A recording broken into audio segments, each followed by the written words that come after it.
Assalamualaikum. Men тренингтерде жолугушууларда дегеле эми коомдук аянтка чыккандан кийин калайсың калабайсыңбы баарлашууга туура келет. Ошо көптөгөн маек баарлашууларда бир өзгөчө сөздөр бар. Ошолорго маани бере баштадым. Көрсө биздин элдер өзгөчө жаштар 3-4 сөздү өтө көп колдонот экенбиз.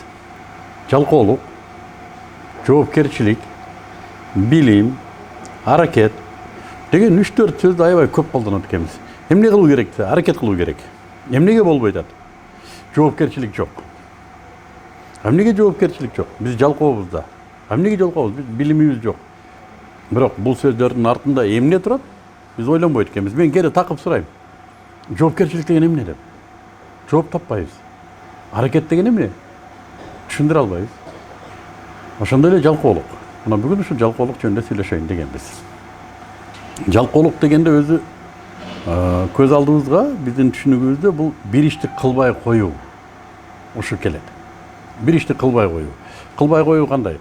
Азыр создук турушум мүмкүн. Эртең кылам, бүрсү күнү кылам, да? Бул бири. Экинчиси четке кагышым мүмкүн. Мойнум жар бербей, койчу кылбай эле коеюн ушуну. Зарыл, азыр үй салышым керек. Зарыл. Кийин деп создук турам, же болбосо мындай эле тура берейинчи. Ремонт кылышым керек, кылбайм. Койчу кылына турган ишти же создуктуруу, же аны четке кагуу, мына ошол жалкоолуктан деп эсептейбиз. Эмнеге затында эмнеге мындай болуп атат? Эмнеге биз создуктуруп атабыз? Мен өзүм да прокрастинация деп коет. Мен өзүм да көп создуктурам иштерди. Жана мен мунун кесепетин билем эмне экендигин. Вот ишти создуктуруп жүрүп анан кийин зарыл болгондо, жанагы кыстаганда кылып каласың, сапаты начар. Өзүң стресстесиң, араң жасайсың.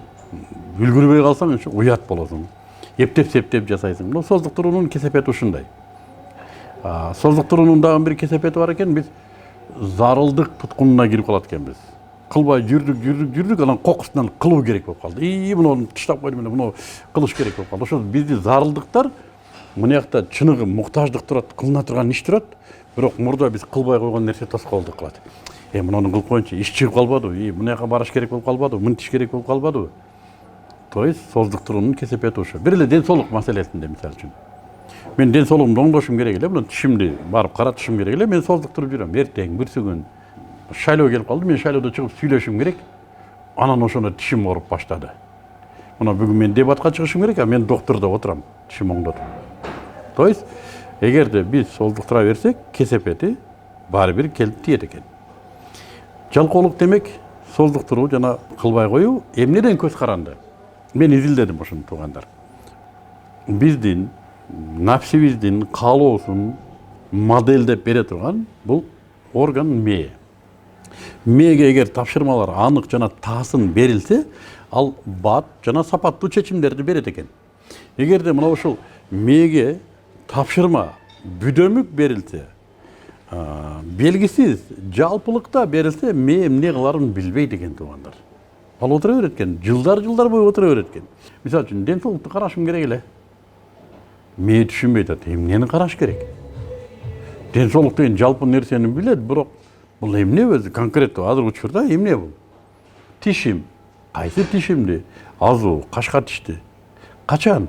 3 күндүн ичинде. Кантип? Мынагу дента деген бир клиникага барып. То есть мээге эгер конкреттүү тапшырма берилсе, мен 3 күндүн ичинде дента клиникасына барып азууларымды тазалаттырам. Бул тапшырманы мээ лаббай шейф деп аткарат экен. Бизде көрсө акыркы учурда бардыгыбыз жалпылык менен алданып калыптырбыз. Жоопкерчилик болуш керек да. Аракет кылышыбыз керек да. Билим алышыбыз керек да. Бул сөздөрдү мээ түшүнбөйт экен. Мээге конкреттүү тапшырмалар керек экен. Дагы бир эскертүүчү нерсе, конкреттүү тапшырма берсең эле жасап калбайт экен. Аны түшүнгөндү жана жасаганды да үйрөнүш керек экен. Буга убакыт керек. Демек, эксперимент кылып көрөм десеңиздер, бүгүнкү эле жасай турган иштериңиздерди конкреттүү, жалпылык эмес, конкреттүү тапшырмалап, 3 күн, 4 күн ушул тапшырманы берип көрүңүздөр эле. Анан көрөм жалкоо болгонуңуздарды. Жалкоолук өзүнөн өзү ушуну менен жок болот экен.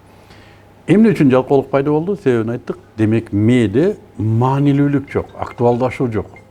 Актуалдуулук бүдөмүк менен болбойт экен.